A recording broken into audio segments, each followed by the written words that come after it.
And if I were to ask you, who are the most important people in this design organization?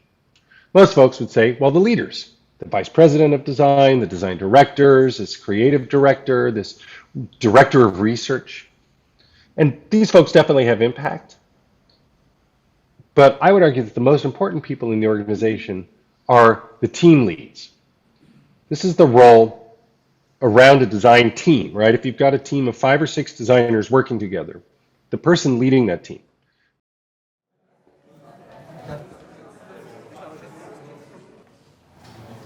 Hello, everyone. My name is Lukáš Peter, and I am one of co-founders of Too Fresh. Too Fresh has been around for about 16 years, and we have been serving diverse design services from consulting, UX, and communication. In recent year, we decided to change and focus solely on product design. So our purpose changed. Our purpose is to help product teams with design on one side, and on the other, help designers to grow and have diverse jobs. You can check our website for more information. So why Too Fresh and why Peter? In the recent year, we decided to redesign our organization, and it was not so hard to stumble upon Peter's book, Org Design for Design Orgs. And when I noticed on Twitter that Peter will be visiting Prague, it was nothing to think about. I reached him, and he said yes. And I was so excited to meet him in person, to shake his hand, to thank him. But unfortunately, this morning, Peter took a COVID test, and it went positive. So right now, Peter is not so far from here. Hi, everybody. I'm Peter. I wish I could be with you all. I'm bummed that the pandemic is real, COVID is real, and it's kept me stuck in this hotel room for a few days. I've been able to take walks. I actually feel fine, but that's not what we're here to talk about. What we're here to talk about is how design at scale is people. You see some contact information for me there on this slide. At PeterMe is my Twitter handle. I'm very active on Twitter. Peter Merholz is how you can find me on LinkedIn, where I'm pretty active. And then my professional website, petermerholz.com, where I write about design leadership, design organizations, those kinds of things, if you want to get my latest thinking. So design at scale is, for my money, the most interesting challenge that we as designers have right now. You know, if you were to ask a bunch of designers, what's the vanguard of design? What should we be looking at? What should we be thinking about in terms of the what's coming? I think a lot of folks would say the metaverse or crypto or Web3 or something that feels somewhat fashionable. But for me, I think what's most important and impactful is just how we are scaling design. We are growing design organizations. We are growing the impact of design. And we're still figuring out how to do that well. And solving that challenge, I think, will have way more impact than applying design to one of these other media. So that's what I'm going to be talking about today. So if you were to do a Google search for the phrase design at scale, the links that you'll get back will probably focus on design systems. You see some articles here that connect designing at scale with design systems. Sometimes you'll also see conversations around process, right? So I did a Google image search for double diamond. our favorite design process model. Um, kind of, it's meant to be a bit of a joke here, but it's just meant to reflect on, like, you've got design systems and you have process, and those are the two things that usually are focused on when thinking about design at scale. And that's because there are these two driving considerations when thinking about scaling design. The first is, how do we maintain quality as we grow? We know that it's pretty straightforward to maintain quality when there's 6, 7, 8 designers. You can do it fairly informally. But when you have a design team of 20, 50, 100, 1,000, how do you make sure that quality is consistent as that team scales? And then the other challenge that happens with growth, that both design systems and processes are meant to address, is that of speed. There's as an organization grows, as things scale, they tend to get slower because there's more communication and coordination that needs to happen. And so there's a hope that with design systems and design processes, you don't get slowed down as you scale. But I would argue that design, as a practice, operates in a much broader context that usually is not taken into account when thinking about design at scale. And at the heart of that context is the reality that everything is or is becoming a service. I have some images here of products that you used to buy and that are now services that you subscribe to, whether they're cars, services like Lyft or Uber for car sharing.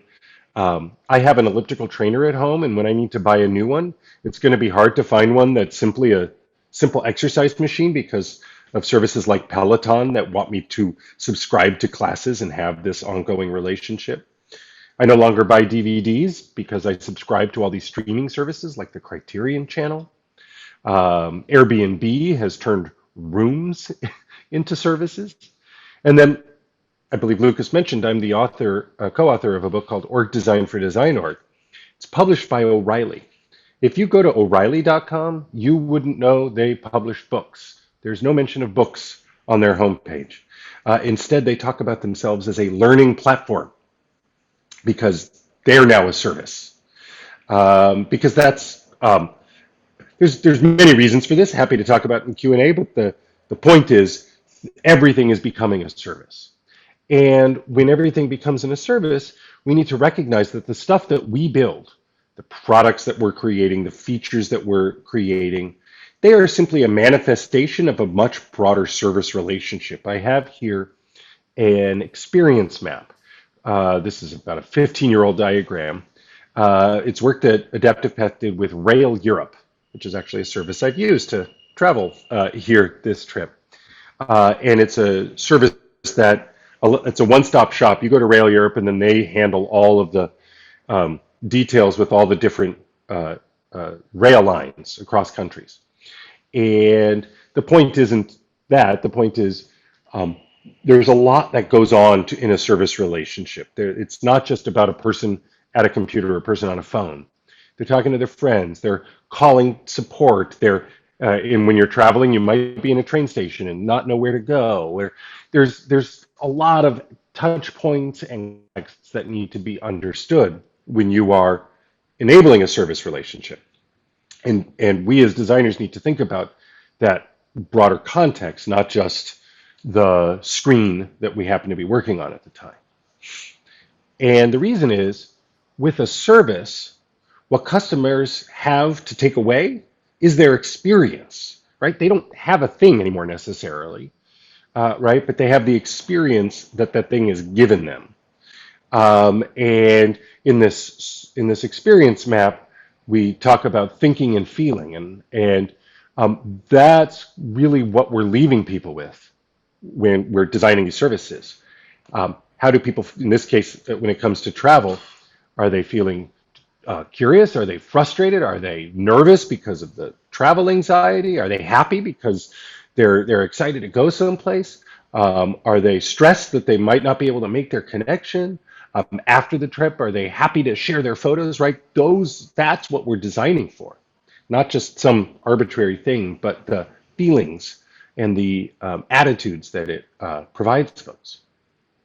And so Oh, as the service grows, right, as it goes from something simple to getting more and more complex, the chance for fissures, breakpoints, disruptions at different aspects of the service also grows along that end-to-end experience. The bigger and more complicated something is, the more likely it will be breaking down at various points. And so if we're thinking about design at scale, we can't simply think about quality and velocity. There's a third objective we need to keep in mind, which might be as if not more important, and that's coherence. How do we maintain this end-to-end experience and make sure that someone moving through it feels like they are being taken care of throughout and not just kind of being left on their own to figure it out? So I'm going to read this slide. Mechanistic modes of product service delivery have tapped out. It's really hard to get more efficiency from what we're doing, right? We've kind of hit an efficiency wall. Design is valuable because it reintroduces humanism, this understanding of people, this concern for people and how they think and how they feel, into a corporate, business, and technological context that had forgotten people, right? A lot of businesses, particularly when they're thinking about building software, websites and mobile apps, you tend to focus on technology or you tend to focus on the business and you forget the people. And design is powerful because it reintroduces people as a factor to consider.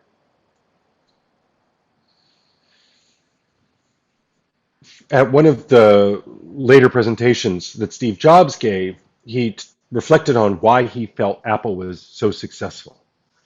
And he talked about how Apple operated at the intersection of technology and liberal arts, right? I think Steve Jobs would say that a lot of his competitors focus on the technology. They just try to build stuff that's cool, technology for technology's sake. Jobs recognized there was value in liberal arts, humanities, the stuff that breathes life into the things that we build. And that is why Apple is distinctly successful. And in a much earlier quote from his career that I'm pulling now forward, he defined design as the fundamental soul of a man-made creation that ends up expressing itself in successive outer layers of the product or service, right? If you think of something like Jesse James Garrett's user experience, design operates at each of those levels. We tend to think of design only at the top level, but it really operates at each of those levels. Design is the fundamental soul of a man-made creation.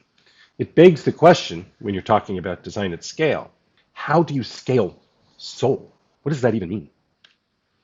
Well, you don't scale soul through systems and processes. Systems and processes can be useful, but they may raise the floor for quality and speed, but on their own, they don't have soul. And they risk becoming a focus in and of themselves and actually inhibiting innovation. And I think we see this with design teams that start with design systems or over focus on process, and they lose sight of actually what it is they're trying to build. Jeremy Keith, who is a consultant at Clear Left, an active web standards advocate and design systems advocate, had a more recent reflection about design systems, and I'll read his quote here. Design systems take their place in a long history of dehumanizing approaches to manufacturing like Taylorism. The priorities of scientific management are the same as those of design systems, increasing efficiency and enforcing consistency. Dehumanizing is exactly the opposite of what we want design to do, right? Design is meant to bring in humanism. But when we start by focusing on systems and processes, we're now removing from design that which actually makes it interesting and powerful. And so what I would argue is before you get into the systems and processes, you need to think about people and culture. That's the foundation. To maintain its soul, design at scale must rest on a foundation of culture and people. So I'm going to talk about culture for a little bit. I'm going to talk about how do you build culture in a design team and how do you build culture within your company. So as a design team grows from 5 or 6 to start with to 40 or so here, you cannot manage culture informally. The conversations that you might have had around a conference room table or on a simple Zoom call with 5, 6, 7 people, that doesn't work anymore as you grow. You need to start making explicit your culture, what you stand for. And so something that I strongly advocate, and I've worked with a number of design teams in helping them build, is to define their own culture with a charter. Charter is a document that defines what the design team stands for, what it's about. Most design organizations, their identity has typically been defined by non-designers. I should preface what I'm saying because I know we're being hosted by Too Fresh, who is a design agency, and I know there might be some other design agency folks in the audience. What I'm talking about is primarily about in-house design teams, where there's going to be product managers and engineers and marketing and sales and all these other functions. And in those types of environments, design was initially defined usually by a non-designer, unless if the CEO happened to be a designer or the head of product happened to have a design background. You know, they might recognize the need for design, but they're not designers. And so they're like, yeah, we need some designers. Let's hire a head of design and have them hire some designers. But they're thinking of design in a very narrow way. They don't understand all that design can offer. And what I've seen happen over and over again is that a design team, as design organizations grow, as they scale, usually around when they hit 15 to 20 people within the design team, they realize they need to take the reins of their own identity. They need to define themselves. And there's 4 components that I'll be talking about here. And towards the bottom, you'll see a blog post, a link to a blog post that not only goes into more detail, it in turn has links to a Miro board with canvases you can use to create your own charter. The 4 elements of the charter that I'm going to talk about is the purpose. Why does the design team exist? What is its mission? Its values. What does the design team uphold, particularly in the face of challenges, particularly when times are tough? Norms. How does the design team behave, both with itself and then with others? And then success. How does the team know it's doing the right thing? So I'm going to give some examples of each of these elements that I've developed working with real-life design organizations, just so you have a sense of what I mean by making explicit your design culture. And the first is purpose. Every design organization needs to ask itself why it exists. And it shouldn't be, the answer is hopefully not to create assets to give to engineering to code, but instead some higher order purpose that really taps into the opportunity that design provides. So I'll share 2 purpose statements from 2 different teams that I supported. On the left, or this first one, is for a fairly technical software company working in networking software, networking configuration and setup, I should say. The product design team champions human values throughout strategy and development and empowers users by taming technical complexity and designing reliable, safe, and approachable experiences. And what was important to this team, because they were operating in such a highly technical environment, was to kind of set themselves both apart from that by saying phrases like champions human values, because the engineering-driven culture that was dominant in the organization was not recognizing that. Throughout strategy and development was making it clear that they were advocating being included throughout the product development process, not just being brought in at the end once the requirements had been decided, but informing those requirements. and then empowering users by taming that technical complexity, right? That was what they were ultimately delivering. A different organization I supported, a journalism function, a news service in the United States, where we landed was the product design team champions all readers through crafting engaging, engaging, enriching, and enduring experiences. And I put it in the shield because I liked that with the word champions, like they were protecting the readers that you see at the top.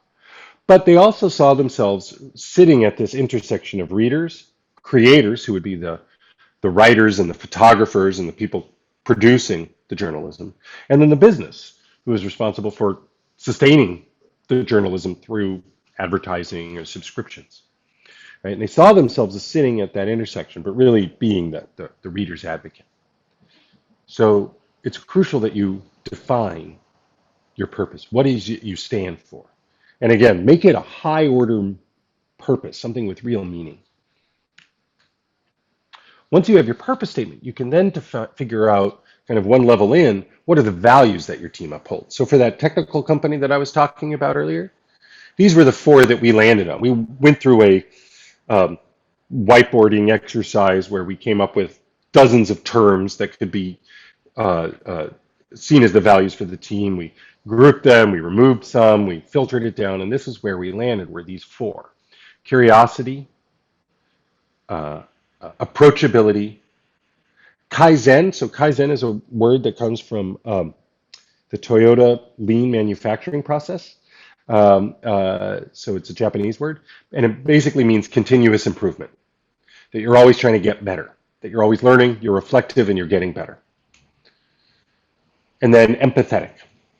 So these were the four values that they upheld. These were the things that defined how they thought about their work, how they would show up and interact with their colleagues, kind of the things that they would either be concerned with, demonstrate, champion, were these qualities.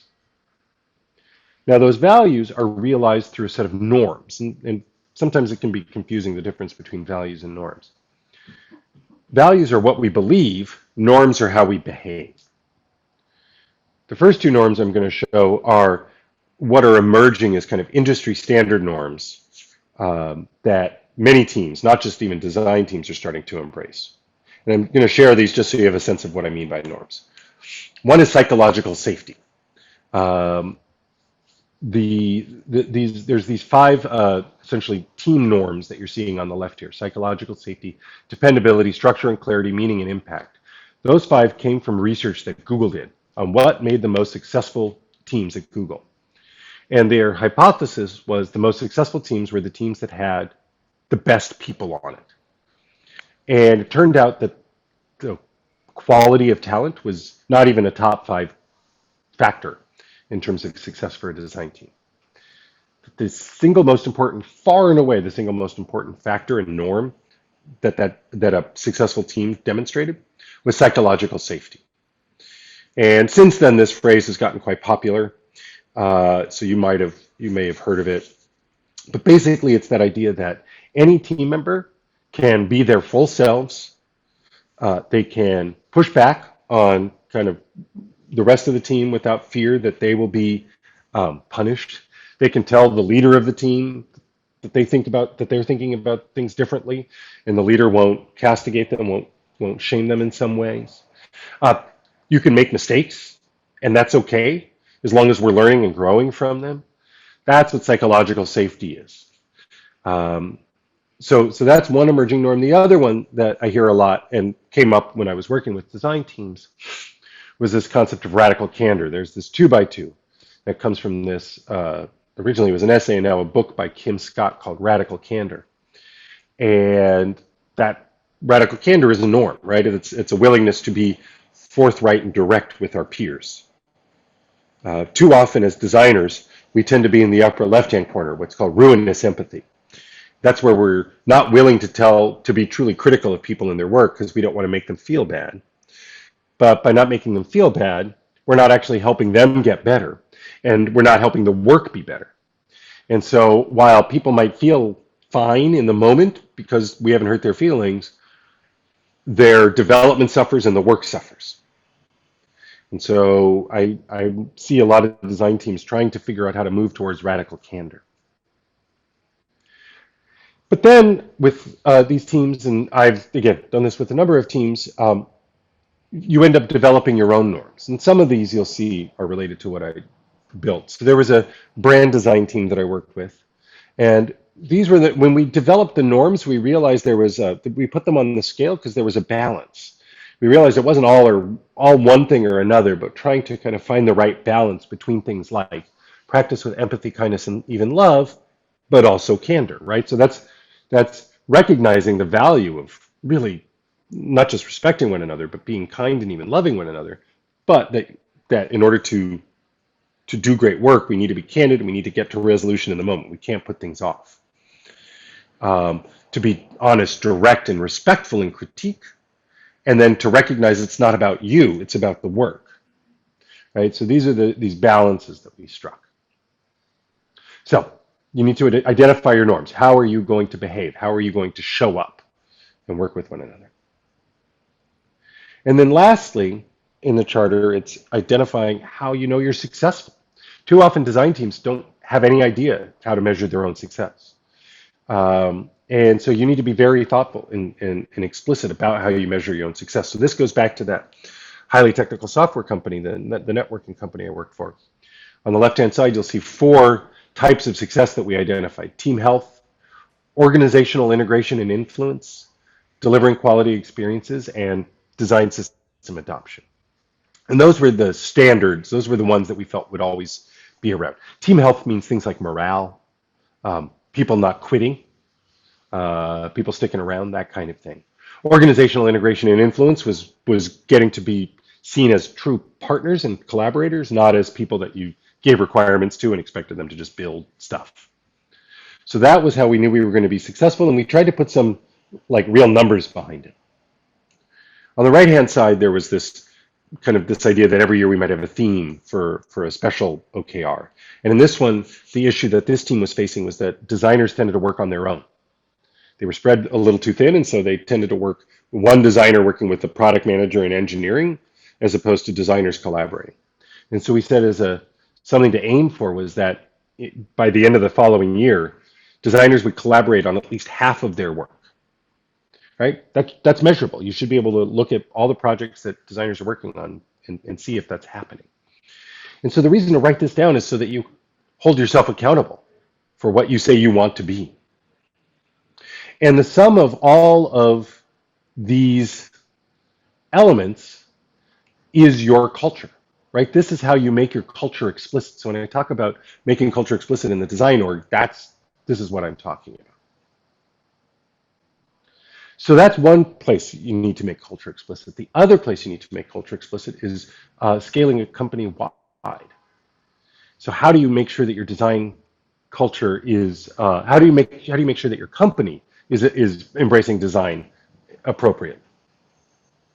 One, a key indicator that design is being considered appropriately company wide is that you have a single head of design. I'm working with a company in Germany right now whose VP of design has left, and there's 2 directors of design, and they're not replacing that VP of design. And that is a big red flag that design is not being respected, because the function of design, the care and feeding of those designers, the consideration for how we do design work is not being given a single leader to really own and drive forward. And so when you have 2 leaders, 2 heads of design, really the head of design at that point is their boss, who's often not a designer. So you need to have a head of design who leads that function. That head of design should be no more than 2 levels from the CEO, or in a truly large organization, kind of a local general manager, line of business lead. If the head of design is any lower, they don't have access to the leadership that they need in order to do their work, right? So if you think about that experience map, in order to deliver a great end-to-end experience, you need to inform marketing, you need to inform product, you need to inform sales, you need to inform customer service, right? Design has to be able to work with all those teams. And if this head of design was one level lower, their boss's peers wouldn't be those functions. Here, this head of design reporting to this SVP of product, that person's peers are going to be the head of marketing and the head of engineering and the head of sales. And so that head of design now has a way into those conversations. If they're any lower, they wouldn't. And that prevents your design team from having the impact it could have. Design, in order for design to see the kind of impact company-wide that you want it to have and to be treated seriously within its culture, you need to have executive commitment and investment. This is an image of Ginny Rometty. She was the CEO of IBM when they launched IBM Design in 2012. And she pledged something on the order of like $100 million to invest in design for that first 5 years and to scale the design team to 2,000 and to bring in Phil Gilbert to lead that team. And Phil Gilbert was 2 levels from her. So she was the CEO. Phil Gilbert was 2 levels, though he had a dotted line relationship with her. And my point here is partly you need that kind of executive commitment in order for design to really be seen as across a company as a true kind of important function. But another point of mine is IBM is like a 150-year-old company. Like that with 400,000 employees or 300,000 employees, it's huge, it's old, it's kind of the very definition of kind of old technology. And if they can embrace design at this level, there's no reason that any newer company can't also do that as well. The last thing I wanted to talk about in terms of scaling design culture company-wide, right? So you need singular design leadership. You need to make sure that you're getting that kind of executive engagement. But then there's tools that can spread design practice throughout the company. And whether you call it HCD for human-centered design or design thinking, teaching non-designers basics of design matters. A lot of designers get nervous about this idea of design thinking or teaching non-designers design practices. But from what I've seen over and over and over again, it is one of the most successful levers for getting an entire company to appreciate the value of design and to actually embrace professional designers even more. When I gave this talk at the Rosenfeld Media Design at Scale conference, and the woman who spoke after me was from ExxonMobil, right? Massive gas petroleum company. And she had spearheaded this type of work, design thinking across the company, and they had results that just showed just how much this type of training and access to this type of thinking had helped just generally level up ExxonMobil's appreciation and awareness for design throughout the organization. So that's culture. I'm now going to spend a little bit of time talking about people. And I'm going to focus on particularly one role that enables scale. There's a lot I could talk about here, but for time, I'm only talking about one role that enables scale. And when you look at a design organization like this, 40-some people, and if I were to ask you, who are the most important people in this design organization? Most folks would say, well, the leaders, the vice president of design, the design directors, this creative director, this director of research. And these folks definitely have impact. But I would argue that the most important people in the organization are the team leads. This is the role around a design team, right? If you've got a team of 5 or 6 designers working together, the person leading that team might be a manager, might not be a manager, and this is something we can talk about. Whether this is like more of a principal designer who's not a manager or a design manager. But that team leading the work of these 5 or 6 people, they're the most important role in the organization. Why? Well, on one hand, it's the relationships that revolve around them. That team lead needs to manage down, needs to manage that team of 5 or 6 designers and get the most out of them. I have a separate design leadership talk, and I use archetypes to define them. And this archetype I call the coach, right? And the role of the coach, when a team lead is embracing that archetype, their job is to get the most out of their team. to provide a vision for success. Where are we going? To really understand the people on the team as individuals, not just as resources.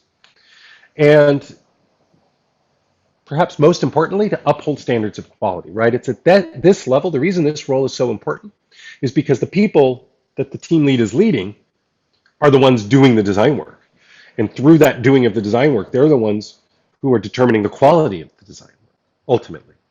So the team lead is the one who makes sure that design is upholding the standards of quality that the organization has agreed to. But it's not just managing down. These team leads also have to manage across, right? They have to be a diplomat. They have to work well with product managers, engineers, potentially product marketing people, sales people, and help them understand what it takes for design to succeed and what design needs in order to succeed. And there's a lot that goes into it. What I'm going to focus on here is another balance to strike, which is as a diplomat, these team leads need to make it clear to, say, the product management leaders and the engineering leaders that we're in this together. My goals are your goals. We have shared needs. And so it's important for these team leads to avoid victim stances. Very often design leaders feel like product people, product managers don't give them enough latitude to do what they want. We don't have enough time. We can't do research, all this type of stuff. You can't be a victim as a leader. You need to avoid that stance. You need to engage with those product folks and make sure you understand why they're saying those things, and then work with them together to get what you want. And you need to recognize everyone is doing their best, right? That product person who's giving you these weird deadlines probably has a lot of pressures coming in on them. But while you're being a good team player, that doesn't mean that you're a pushover, right? Diplomats always want to get something. They're not just giving things up, they're getting things. And so you need to stand strong for your ideals. And that's why it's so important to define your culture. All that charter work that I was talking about, those are your ideals as a team lead that you're standing strong for. And you need to make sure that you're representing those values and those norms in this conversation that you're having with your cross-functional peers. And then the last relationship that's really important for the team lead is to manage up executives and other stakeholders. Because they'll often, you're going to get a lot coming at your team from these executives. And one of the roles of the team lead is to be what's sometimes called the shit umbrella, and to protect the team from all this chaos that can come from above, and to handle those conversations directly with CEOs or senior vice presidents or whomever, and not let your team get spun up by them. And then to help those leaders understand the great work that your team is doing. So that's one reason why the team lead is this crucial role, right? All this stuff pivots around them. And so that becomes the super important role. And they're the ones in the trenches that make sure that design culture that we defined is actually living and breathing. Design directors, VPs can model culture, can define culture, but they're not the ones really driving and living that culture. It's the team leads and the people that they're leading. But the other important reason that the team lead role is so important goes back to what I was talking about at the very beginning around that end-to-end experience. Because they can help provide coherence. So let's say you have an e-commerce experience, and you need to go, and so you're providing some type of online shopping experience or online offline shopping experience. And you might have a bunch of different product teams doing different aspects of it: growth and search and browse and reviews and checkout and shopping cart. Now, if we remember, we don't want folks to just engage with these different features willy-nilly. As we said earlier, features are manifestations of this broader relationship.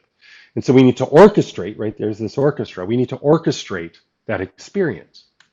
And so that's another role that team leads have, is if I'm a buyer going through the shopping experience, I don't want to be thinking about product teams. I want to be thinking about my shopping journey. And so design organizations should be organized by that journey, right? So you might have one team that's around discovery. researching products and figuring out which one is the best one.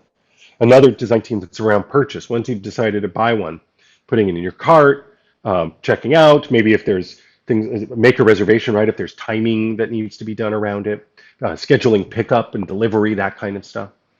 And then post-purchase, right? There's reviews and service and maybe sharing experiences or other things that could happen, right? So it's a good idea to organize your design team by journey instead of organizing them in these little product buckets.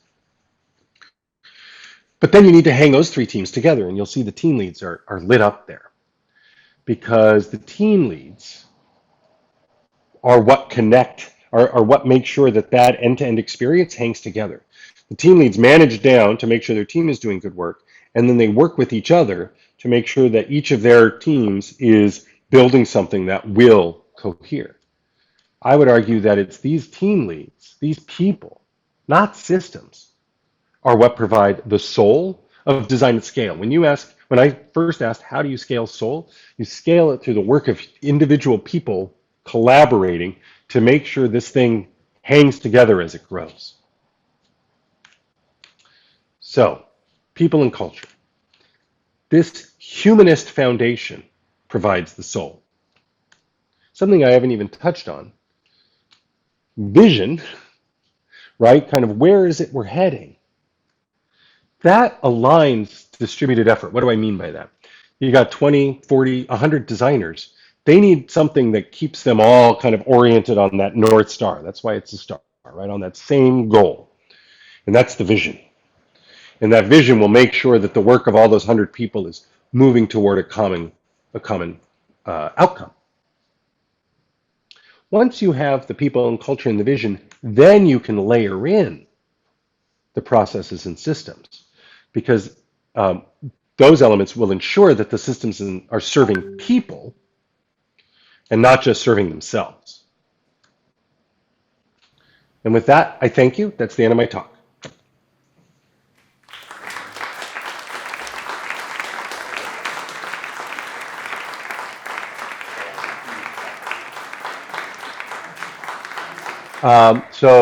If any of you come to Oakland, California, I will buy you a beer. That seems to be the Czech thing to do. Yes, that's what we do here.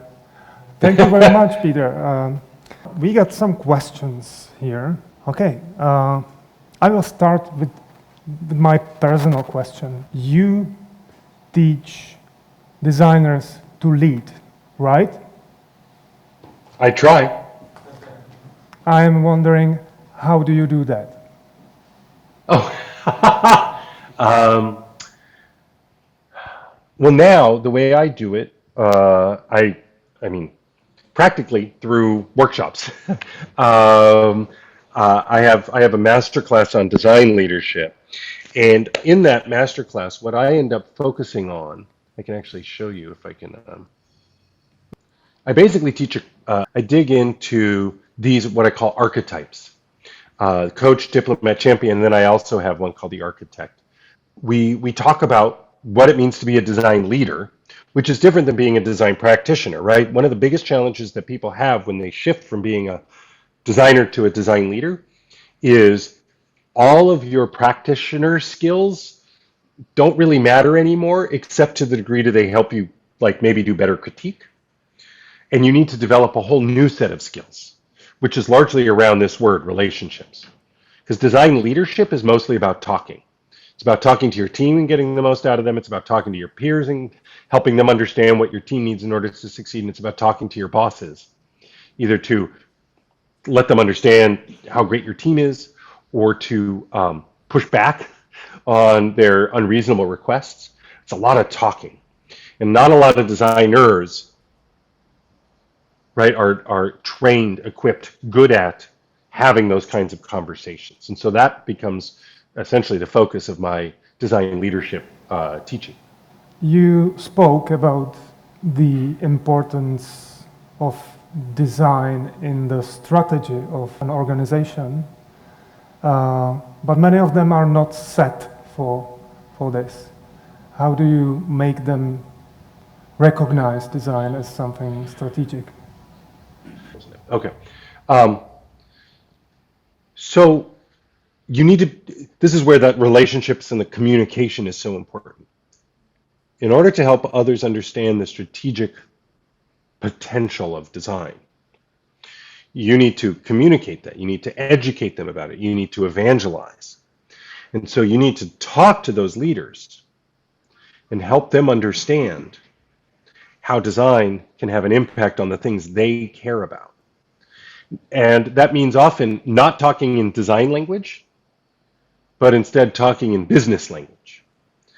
I don't know if this will be a fair analogy, but since I'm talking to people who speak Czech, I did some research today. There's about 10 million people who speak Czech, the Czech language in the world. There's probably 2 billion, maybe at least 1 billion who speak English. So, understandably, a lot of Czech people have learned English so that they can communicate globally. Being a designer who only talks design is kind of like being someone from Czechia who only speaks Czech.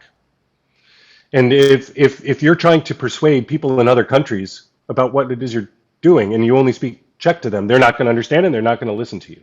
So you learn, oh, I have to learn another language in order to have that kind of impact. The same is true for designers. Designers need to learn how to talk the language of business and whatever your business cares about, because that's the majority language in our work is the language of business. So you need to start talking about acquisition and retention and satisfaction and whatever it is that your specific company cares about. It might be NPS scores, it might be unit economics, it might be monthly active users, whatever those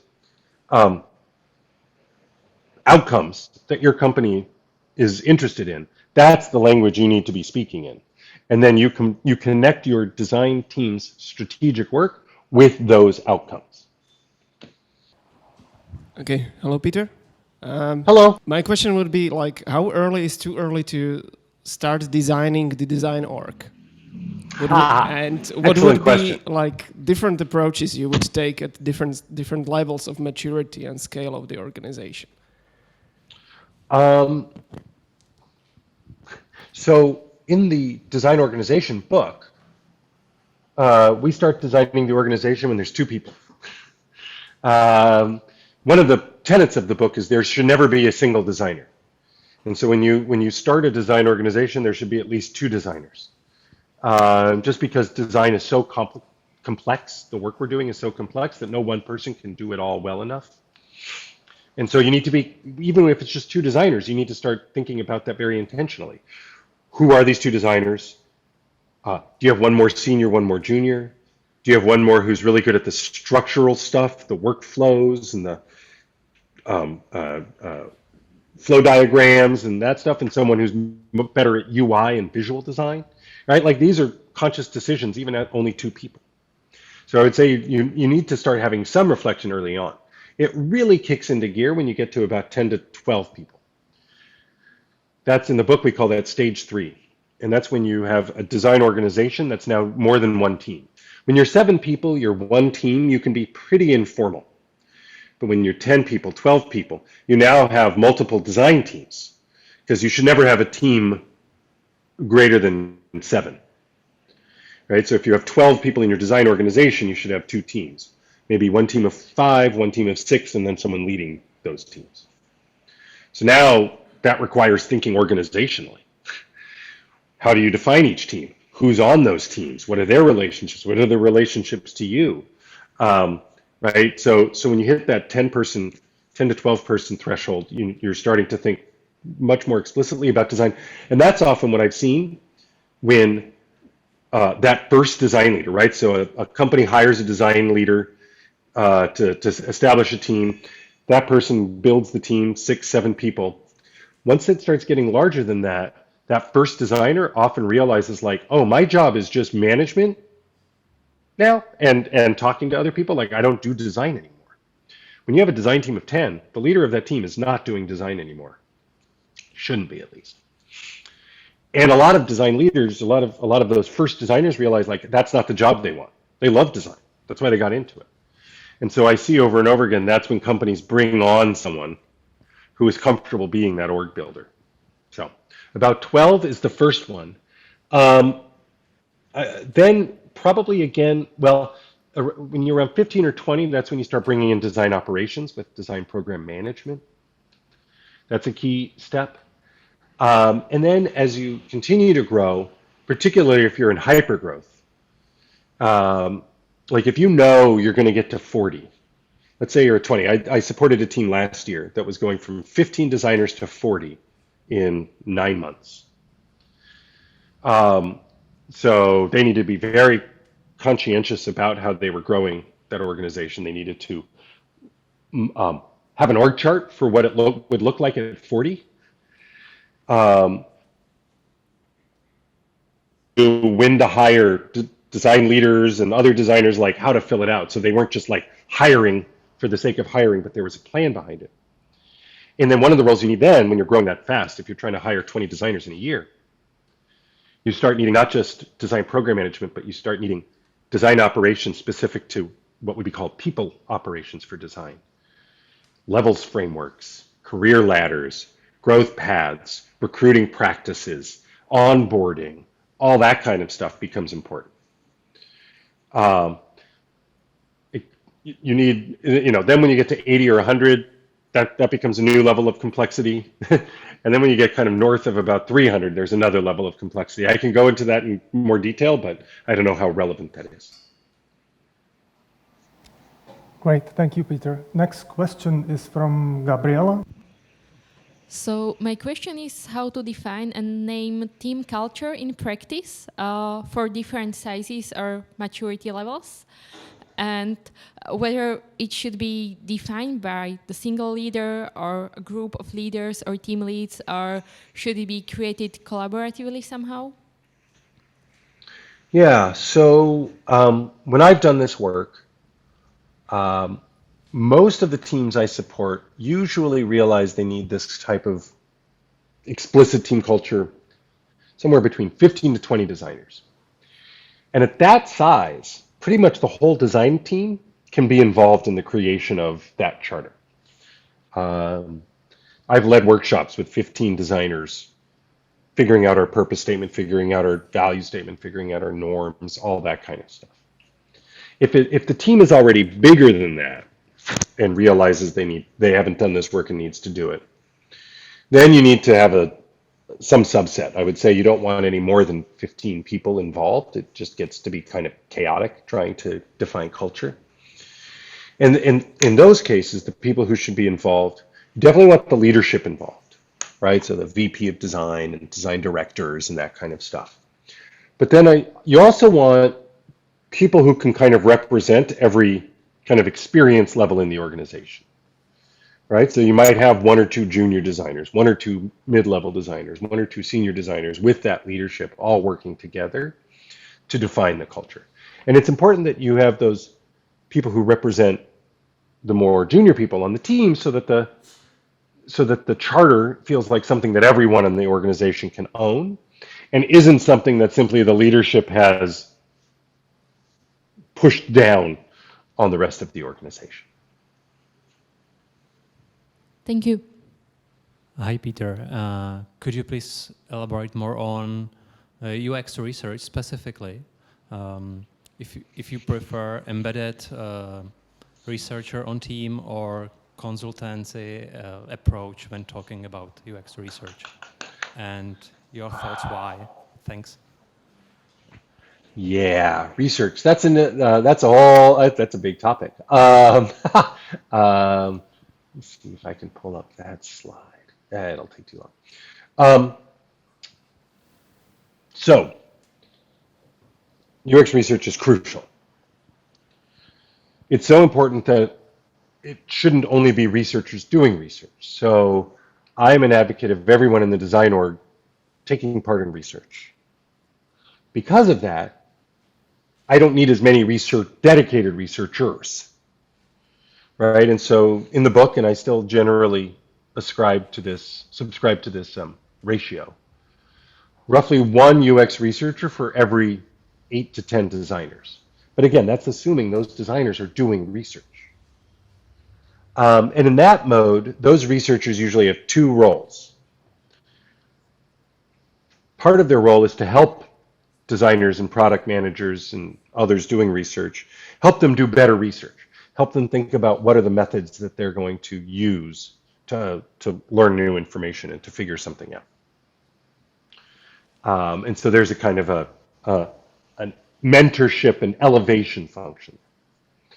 And then the second role that researcher has is to do deep research on hard, hairy research problems that would take longer than we would be able to let a designer do research, right? So, you need to do a diary study for 2 weeks of of 20 people. You're not going to pull a designer off of their work and into some study usually to be able to devote them to that. So that's where you want dedicated UX researchers who can go really deep. So to answer in the language of your question, I tend towards a somewhat more consultative relationship between research and the rest of the team most of the time. Now, I think there can be exceptions, particularly in domains that are highly specialized. So if you're working in healthcare and you're working with doctors and nurses and in hospitals and clinics, that's a highly specialized domain. There you want research embedded on the team because you're going to need more research muscle doing that work. But if you're working on e-commerce, right? So I've typically done a lot of work in e-commerce. That's not as specialized, right? We've all bought stuff online. So you need research and you want some dedicated researchers to help you think through it, but you don't need that level of depth being brought to bear that you would if you were researching, again, healthcare or certain kinds of financial services or certain just specialty fields, HR professionals or something like that. Hello, Peter. My Hello. question is about if you have any of your own favorite, less conventional methods, how to make the culture hard in the organization, and how to make sure that the people are familiar with it. Because I see, with larger teams, that very often it's being forgotten because the people are focusing just on the design work every day. So something I was thinking maybe starting every internal team meeting with telling some story that shows the culture or something, or some similar method, something favorite of your own. Thanks. Yeah, that's an excellent question. And I don't have a good answer to that. So apologies. One thing I have done that I used to share, and I think Lucas, when you saw my old talk, I talked about it. I've since removed it.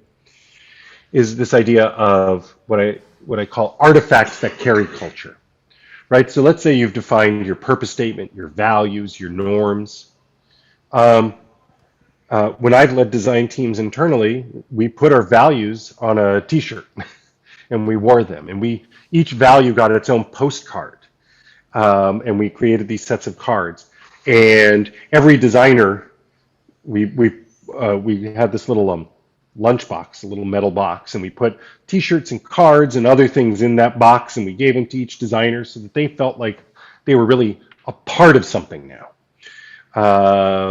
That they weren't just a designer anymore, but they were part of a design organization that had its own identity, had its own culture, had its own mindset, and it kind of was demonstrated through these cards and T-shirts and stickers and other things that made you feel like you were part of something. So that's one way I've done it. What you said, I like introducing. Excuse me. It's one of the importance of norms, right? Those behaviors is being able to introduce rituals like you described. But I'm not particularly clever in that regard. So I'm sure the people in this room in 10 minutes could think up better ideas than I could off the top of my head right now. But excellent question. Thanks. Tomáš Jágr, right here. Hello. You suggested to establish the role of vice president for design as a functional lead. So my question is, what are the pros and cons of like distributing the design expertise across like segment or service or product centric tribes, you know, when talking about like companies turning towards agile product development? Yeah. Um, how long we got? Uh, it's a big one. The primary one is design needs to be defined within a company in a somewhat singular fashion in order to, because at least I believe that design's greatest role is not supporting agile development. I don't care about agile development. Agile development is a means to an end. Design's greatest role is delivering a powerful end-to-end experience for your customer.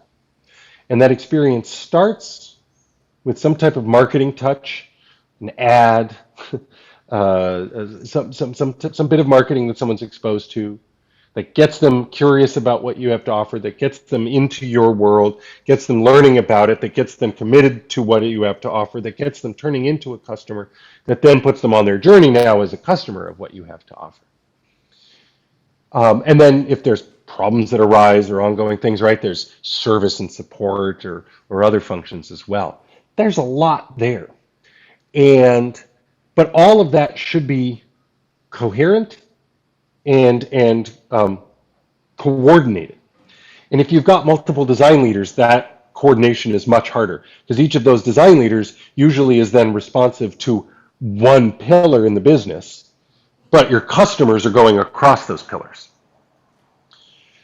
So that's one reason why you want design, a single head of design who's organizing all that. And when I say single head of design, I also mean one person overseeing design for marketing and product. I actually think having separate marketing and product design teams or UX design teams is a bad idea for this reason. Marketing and product are simply two stages of the same service experience. A second reason, though, is defining design and design culture and all the stuff that I've been talking about today. If you have 3 or 4 different heads of design reporting up to different parts of the organization, now your company has 4 different design cultures. And let's say you're trying to recruit designers into your company. And a designer's trying to understand your company, and they're like, why does this design team talk about design differently than that design team? I'm actually dealing with this right now. I'm supporting a very large bank in the United States, 200,000 employees, 1,200 people doing design work across 4 different organizations. And one of the big issues they have is those organizations don't coordinate. So sometimes it's called UX design, sometimes it's called product design, sometimes it's called UX UI design.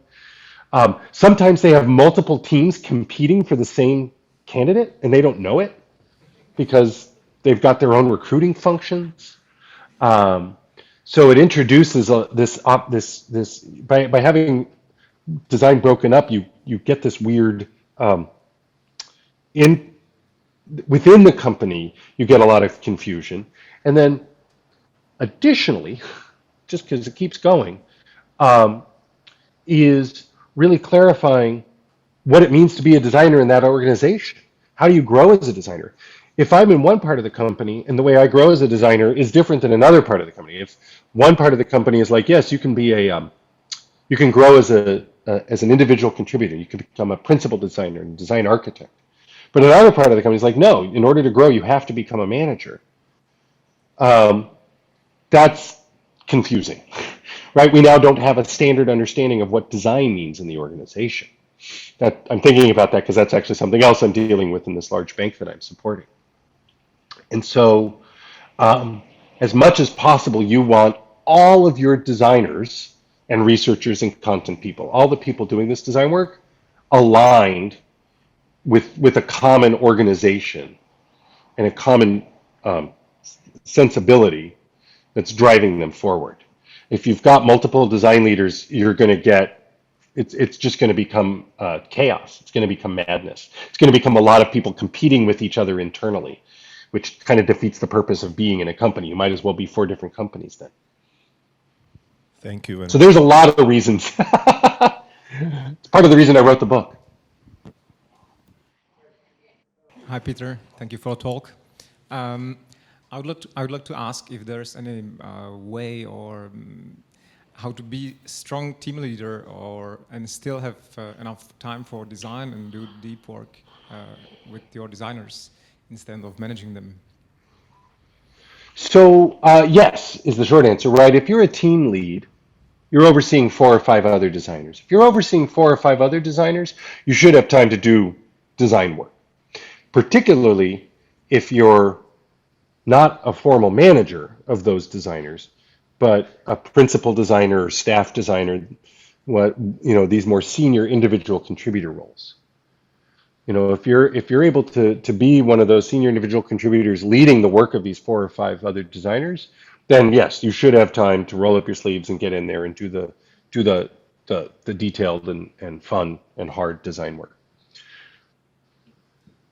Excuse me. If you're a manager of those 4 or 5 people, you can still do it. It's going to take some of your time away from being a manager. Will take some of your time away from design because you're going to have to do one-on-ones. You're going to have to do performance reviews. All that management stuff.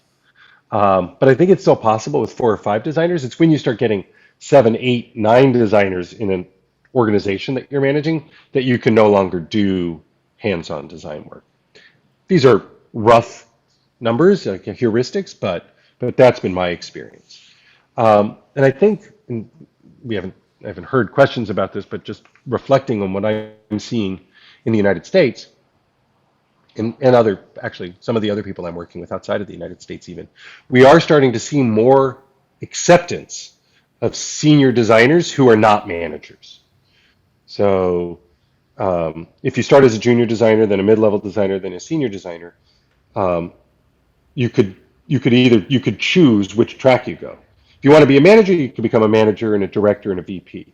Or you can say, you know what, I want to become a lead designer.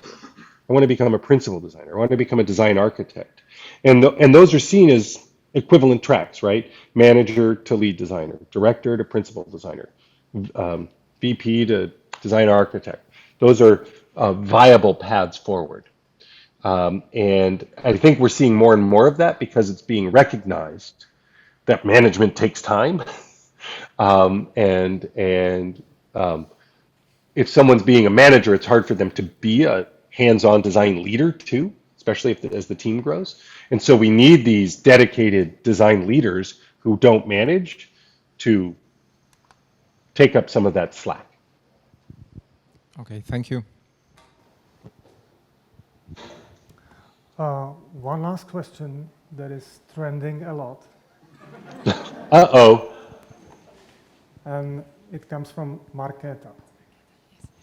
Hello, just quick question. I like your t-shirt. Yes, very much. So much. So where did you get it? There's a podcast. It always starts with a podcast. There's a podcast called Judge John Hodgman. It's on the Maximum Fun Network. I've been listening to it for about 10 years. And in this, this comedian, John Hodgman, settles disputes, and they're usually pretty silly. And oftentimes there are disputes between fathers and their children about some rule or policy or thing that the father is trying to have the child take part in. And so it happened so much that it became this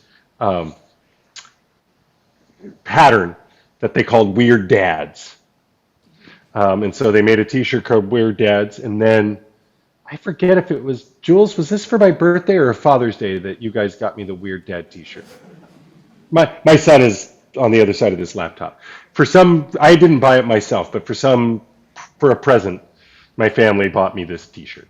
So, and since yesterday was Father's Day in the United States, and I forgot to wear it yesterday, I decided to wear it today. Thank you. Sure. Peter, yes, you wanted to say something. I was just gonna say, you said this was the last question, so again, I'm super bummed I can't be with you all in person. Hold me to account if any of you are in Oakland or Berkeley. I won't necessarily agree to go to San Francisco. Kind of a pain to get across the bay, but if you're in Oakland or Berkeley in the East Bay, in the Bay Area, I will buy you a beer. Happy to have a conversation. And Lucas, thank you so much for your hospitality. This it wasn't how we wanted to have it, but it I think has turned out pretty well. I hope all of you, as in attendance, got something out of my talk, and now get something out of getting to hang out with one another. I would caution you, if you do, wear a mask. I got COVID at an event in Vienna that was like this because I didn't wear a mask. So I hope you're either not with COVID or you all have masks. Be safe, everybody.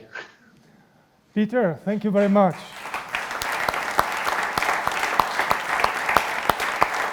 Take care.